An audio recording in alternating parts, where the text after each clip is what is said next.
There's a kind of patriotism we have taught in schools. Stand for anthem, respect the constitution, celebrate Republic Day, obey the law, and vote. That's constitutional patriotism. It is disciplined, rational, abstract. It's about fidelity to rules and institutions. It says you love your country through its constitution. But then there's another kind of patriotism. It is raw, emotional, ancient. It doesn't begin with statute. It begins with the soil, with stories, with rituals, with the gods of your ancestors, with the river you call Gangama, and with the memories your grandmother whispered into your ears when the lights went out.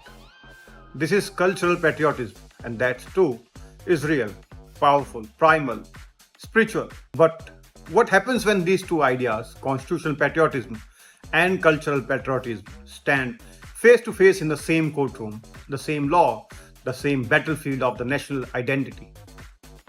What happens when India's heart and India's head begin to pull in different directions? That, my friends, is not a hypothetical question. This is the crisis of our times. This is the crisis we see when a temple is reduced to a property dispute. A river is treated like an object, not a mother. A community is asked to forget its wound in the name of secularism. A law forgets the soul of the land it governs. In this episode of the next hearing, we are going deep into this ideological, emotional, and civilizational clash. We will ask, where did these two visions of patriotism came from? Why does the constitution sometimes feel cold to the Indian soul? Why does a cultural pride get dismissed as aggressive? Can these two be reconciled, or we must choose one? And above all, what kind of India are we building? An India of paper and policy, or an India of parampara and prakriti? This isn't just a podcast video. It's a civilizational courtroom, and this is the next hearing. Chapter 1, Origins of the Two Ideas. Where did these two patriotism come from? To understand why India feels torn between constitutional patriotism and cultural patriotism, we need to ask, where did these ideas even come from? Let's begin. Not in India, but in post-war Germany. Yes, Germany. In the ruins of the Third Reich, Germany was ashamed of nationalism, ashamed of its cultural pride, because it had been hijacked by fascism.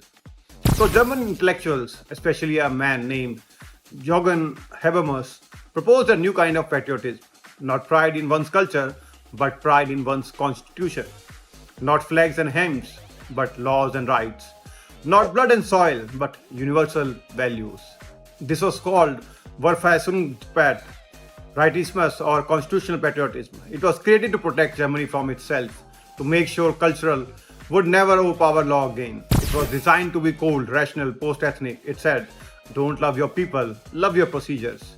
Now, fast forward to India, 1947. We had just broken free from the British. We were bleeding from partition. We were divided by caste, religion, region, language. And our leaders had a choice.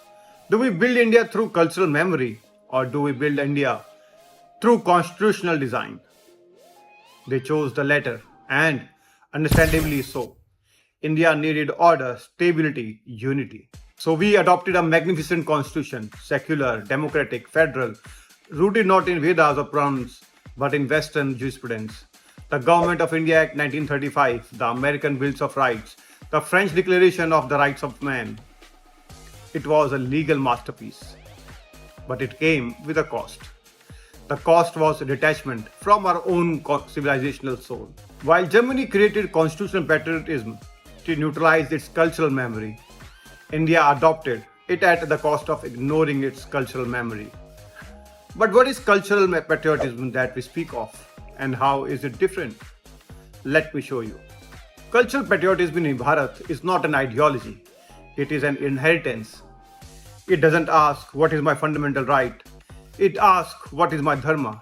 It doesn't say, I love my nation because of its laws. It says, I belong to this soil because my ancestors worshipped it. It is not about loyalty to the state, it's about belonging to a civilization. This kind of patriotism is embedded in our temples, our festivals, our pilgrimages, our oral epics, our rivers, our languages, and our very rituals of mourning and celebrations. Cultural patriotism says, I am Bharatiya, not because of a passport, but because this land is sacred. In a Dharmic civilization, justice was not abstract, it was personal. Law was not mechanical, it was ethical. The sacred and the civic was never separate. This is the patriotism that fueled India for thousands of years, long before 1947, long before there was even a nation state to swear allegiance to. But here's where it gets complicated. When we inserted a Western constitutional framework into a Dharmic cultural civilization, we planted the seeds of tension. Because now there were two Indias, one of rule of law, another of ras, ritual, and roots. One governed by statute, the other guided by memory, and they were bound to collide. The Indian dilemma, when the constitution forgets the soul. We now enter the heart of the Indian dilemma, not legal, not academic, but existential. The dilemma is this: can a nation survive when its constitution ignores the very soul of its civilization? This is not a rhetoric question. It is a question we face every day in courtrooms, classrooms, and colonies. Let me explain. India was not a country that became a civilization. It was a civilization that chose to become a country. We had a deep philosophical order long before we had a modern legal one. Yet, when the constitution came into force in 1950, a peculiar thing happened. We began to treat our ancient culture like a likability, like something to be hidden, sanitized, regulated.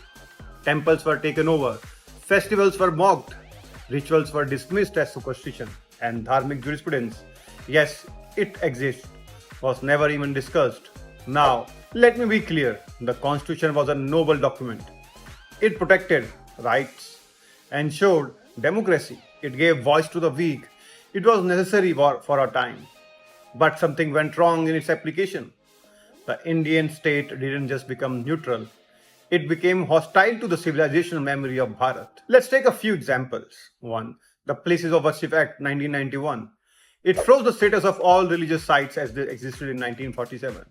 Even if a temple was destroyed centuries ago and a mosque built in its place, you can't legally ask for its restoration. Justice was sacrificed to maintain peace. 2. Article 30 of the Constitution. It gives minority institutions the right to administer their educational institutions. But the same autonomy is denied to the majority. Is equality only for some? Third, temple administration. Thousands of Hindu temples are controlled by state governments. But no church, no mosque, no gurdwara. Why is only one faith police? These are not just legal oddities. They reflect a deeper attitude that India must be ruled despite its civilization, not through it. This is where constitutional patriotism begins to look foreign. It starts feeling like a British courtroom in Indian clothes because the spirit behind the law often doesn't see sacredness of what it governs. Traditional Indian systems of justice like the village sabha, the panchayat, the Guru Shishya Parampara were never about punishment. They were about restoration, about reconciling, not criminalizing, about dharma, not just legality. But modern Indian courts rarely acknowledge these philosophies. They treat dharma as poetry, not jurisprudence. My friend, is the Indian dilemma. We are expected to love a nation that does not always love our memory. We are asked to obey a law that does not understand our soul. We are told to celebrate a constitution that often remains blind to the civilization it governs. And the result: alienation, confusion, polarization. On one side, we have a class of Indians who worship the constitution as gospel, but feel no reverence for the Ganga or the Ramayana. They quote Ambedkar but mock Kashi. They defend Article 14 but are embarrassed by Aarti. On the other side, we have those who live and breathe their civilizational faith, but feel attacked by their own legal system. Their temples are taxed, their saints are arrested, their sentiments are ignored. In this tension between legal modernity and cultural memory, a dangerous gap is growing. The gap is between Bharat and India, between the constitution and the civilization, and that gap is now defining our politics, our courts, our culture. This episode and this video is not about choosing one over the other, but about recognizing the fracture, because if we don't, we risk building a country that obeys the constitution but forgets its own soul, and a soulless democracy is just a corporation Which brings us to the next question. Can the two be reconciled, or are they doomed to collide forever? We answer that in the next hearing, the war of symbols, law versus legacy. Symbols are not decorations, they are weapons of memory. And in India, there is an invisible war raging, not with guns or speeches, but with symbols. This is the third layer of our debate, not just law versus culture, but law versus legacy. In every nation, the symbols we honor reveal the soul we serve. The flag, the anthem, the buildings we preserve, the statues we erect, the calendars we follow, the holidays we celebrate. These are not neutral choices, they are cultural declarations. In India, this war of symbols is not peripheral, it is central to our national psyche. And nowhere is this war more visible than in how our legal system reacts to cultural symbols. Let me give you examples. Case 1, the Ram Janmabhoomi verdict. This was not just a property dispute, it was a symbolic civilizational test. For years, courts looked at it purely through the lens of legality. Was there evidence of a structure? Was it lawful? Was it provable? But the public wasn't asking just for legality. They were asking for historical dignity. They were asking if Rome can preserve its ruins, if Athens can guard its Acropolis, why can't Bharat restore the Janmabhoomi of Sri Ram? For millions of Indians, Ayodhya was not about a brick or a dome. It was about a memory being finally seen, a wound being acknowledged, a symbol being restored. And yet, for decades, our legal system treated it as an inconvenient emotion, not a valid expression of patriotism. That's the gap. Case 2, Kashi and Gyanvapi. This is unfolding as we speak, the legacy of centuries-old desecration now bumping into modern legal processes. The court asks, is the plea maintainable? Is it in violation of the 1991 Act? The devotee asks, can I at least worship where my ancestors wept? What happens when cultural grief meets constitutional procedure? Who decides which emotion is allowed in courtroom? And who gave the modern Indian state the moral right to tell its own civilization which of its symbols are valid? Case 3, Sanatan Dharma versus secularism. Today, there is open debate. Is Sanatan Dharma a threat to the constitution? Some say yes. They say Sanatan is hierarchical, patriarchal, and outdated. They say it must be reformed or removed. But this is not a debate about equality. This is a battle of symbols. Sanatan is not a law. It is a civilizational frequency. It is a way of life, and the attempt to delegitimize it is not legal reform. It is civilizational erasure. In the West, even the most liberal democracies celebrate their Christian heritage. They have crosses in courts. Presidents swear on the Bible. Public holidays are tied to religious festivities. But in India, if you say Sanatan, you are asked to prove your secular credentials. That's the war of symbols. It's not just legal, it's psychological. Street name changes, Aurangzeb Road to APJ, Abdul Kalam Road. Colonial statues, Macaulay quotes. Look around. Why do we still honor roads names after colonizers? Why do we still teach history that glorifies invaders? Why do we place Gandhi in textbooks but forget Subhash Chandra Bose in the courthouses? The answer lies in this. India's lawmaking elite was conditioned to believe that civilization equals backwardness and progress meant erasing the past. But symbols don't die quietly. They return, they haunt, they resist.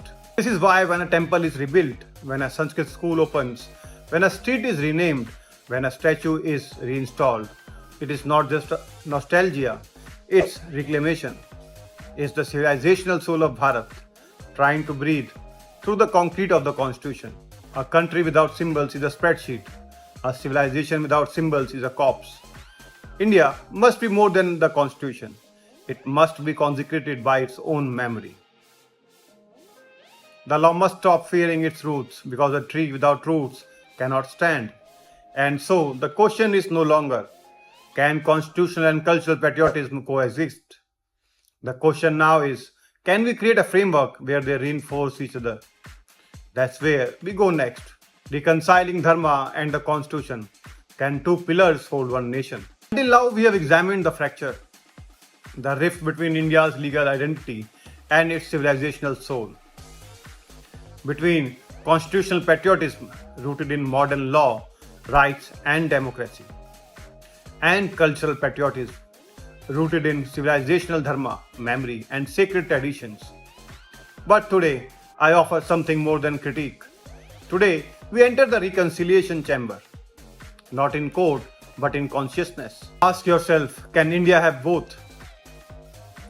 Can a Bharat that bows before Narmada also uphold Article 14? Can a legal system that worships reason learn to respect rasa? Can Dharma and the Constitution not just coexist, but complete each other? I believe the answer is yes, but only if we first understand the true nature of Dharma. Dharma is not religion, it is not dogma, it is not fixed doctrine in a dusty book. Dharma is order. It is natural law of harmony between self, society, and the sacred. It is not imposed, it is discovered like gravity. It was always there. The Constitution too is a kind of Dharma. It tries to maintain balance between state and citizen. The Constitution too is a kind of Dharma. It tries to maintain balance between state and citizen, liberty and order, rights and duties. But here's the difference. Dharma flows from within, the Constitution governs from without. What if the two are not enemies? What if the Constitution is the vehicle and Dharma is the engine? What if law gives us the rules, but culture gives us the purpose? Let me show you 5 ways to reconcile these two patriotic traditions. 1. Rediscover Dharma as a legal source. Why are Indians, quotes, afraid to cite dharmic text? We quote Blackstone. We reference American jurisprudence. We import legal theory from France and Germany. But we ignore Rajadharma. We forget Manusmriti. Legal portions. We erase Kautilya's treatises. This is intellectual colonization. Dharma is not about religious enforcement. It is about contextual justice. Let dharmic wisdom inform the spirit of our laws. Not in ritual, but in reasoned fairness. 2. Make temples constitutionally free. Temples are not just places of worship. They are civilizational institutions. But under colonial and post-colonial regimes, temples were captured financially, administratively, and spiritually. Restore their constitutional status as autonomous bodies, as guaranteed under Article 26 of our Constitution. Let Hindus manage Hindu institutions just as other communities do theirs. This isn't privilege, this is equality. 3rd, introduce cultural rights as fundamental rights. We talk about freedom of speech. We talk about religious freedom, but we don't talk about cultural continuity. The right to preserve one's tradition, be it through festivals, language, dress, food, art, it should be constitutionally protected. A tribal ritual is not a superstition. A rural song is not backward. These are expressions of civilizational identity. 4. Teach constitutional morality through dharmic lens. Today, constitutional morality is used as bludgeon to silence dissent, to attack tradition, to promote ideologies. But morally cannot be imposed from above. It must resonate with the people. Teach constitutional values not in opposition to dharma, but through it. Teach equality through the stories of Mahabharata. Teach justice through the lens of Yudhishthir and Karan. Teach duties through the wisdom of Gita. Make the constitution a continuation, not a contradiction. 5. Recognize Bharat as a civilization state. India is not just a political project, it is a civilizational being. We are not Europe, we are not America, we are Bharat. Our unity does not come from uniformity, but from shared sacredness. A constitution without culture is rootless, and culture without a rule book becomes chaos. Together, they form a tree that bends but does not break. That is the reconciliation we seek. We need to choose between the constitution and our culture. We need to anchor one in the other. Let Dharma shape the spirit of our laws. Let the Constitution safeguard the dignity of our Dharma. That is the India of future. Not torn between flags, but stitched together by two truths. One of law, one of legacy. And when they meet, a new patriot is born. not just an Indian citizen, but a Bharatiya being. Which brings us to the final chapter. How do we forge this new patriotism? What does it mean to be both modern and dharmic? To answer that, we meet the sovereign citizen. The sovereign citizen, birth of the dharmic modern Indian. You must have heard of the constitutional citizen. You have met the cultural patriot. But now I want to introduce you to someone new. Someone we desperately need in this century. The sovereign citizen. This is not a legal status, this is spiritual posture, a psychological revolution, a civilizational resurrection, and it begins with you. The sovereign citizen is not divided between the constitution and the culture. He carries both like a sword and a shield. He or she speaks Article 21 with the same breath as the Vedas. She sees no contradiction in meditating at dawn and litigating in court by noon. He is not Western educated but cultural starved. She is not a nationalist slogan wrapped in ignorance. The sovereign citizen is rooted and relevant. This final chapter is your call to action. Not just to understand the problem, but to become the solution. So what does it take to become a sovereign citizen of Bharat in the 21st century?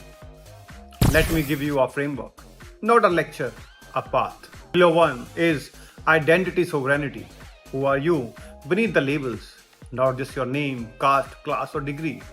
Do you know your lineage, your Dharma tradition, the village your godfather walked through the barefoot? Most Indians today are culturally amnesiac. Sovereign citizen reclaims that memory. Because you can't defend what you don't remember. Know your civilizational gotra, not just your college group chat. Pillar 2 is constitutional literacy plus dharmic depth. Don't just chant slogans, read the constitution. Study the Nyaya Shastras, compare them, contrast them, reconcile them. The sovereign citizen doesn't outsource understanding. He doesn't parrot Twitter takes. He becomes the living bridge between the law and legacy. He is sacred discipline. Modern India is casual, flaky, always distracted. The sovereign citizen is ritualized. He wakes early, speaks carefully, walks with presence. Whether chanting a mantra or arguing in court, she carries sacred focus. Discipline is not suppression, it is devotion to your potential. Pillar 4, economic and institutional power. Your culture cannot survive on vibes. The sovereign citizen builds capital, starts institutions, funds temples, launches think tanks, runs schools, shapes courts. Power is not dirty, power is sacred when aligned with Dharma. We must produce the Ambedkars who know the Gita, Radhajis who understand Article 32, and Ramanujans who also fund AI labs. Pillar 5 is narrative mastery. He who controls the narrative rules the nation. The sovereign citizen must master storytelling, whether through cinema, litigation, essays, podcast, or music. Reclaim your story. Don't let your dharma be defined by your detractors. If Sanatan is eternal, make it audible. If Bharat is spiritual, make it speak. This is not just political, this is civilizational warfare, and the front lines are in your mind. The enemy is not just colonial laws or foreign ideologies. The real enemy is self-forgetting. And the answer is not violence. The answer is sovereignty, not just of territory, but of truth. What is Bharat without its people? What is a constitution without a civilization to protect? And what is a patriot? If he cannot protect the soul he claims to love. You want to defend India? Then become India. Breathe her memories, walk her dharma, think her thoughts, speak her scriptures, modernize her minds without muting her soul. This is the work of the sovereign citizen. We are not just citizens, we are inheritors of the oldest continuity on earth. We are not just voters, we are vessels of Veda and voice. We are not just nationalists, we are the new custodians of Sanatan Dharma and Sanatan Bharat. Rise and let the sovereign within you lead the sovereign outside you. Jai Bharat, Jai Dharma, Jai Constitution. If this episode moved you, share it, debate it, translate it, live it. This is not the end. It is the beginning of a new discourse, a new Bharat. Subscribe to the next hearing for law, for Dharma, for civilization. We are just getting started. Thank you.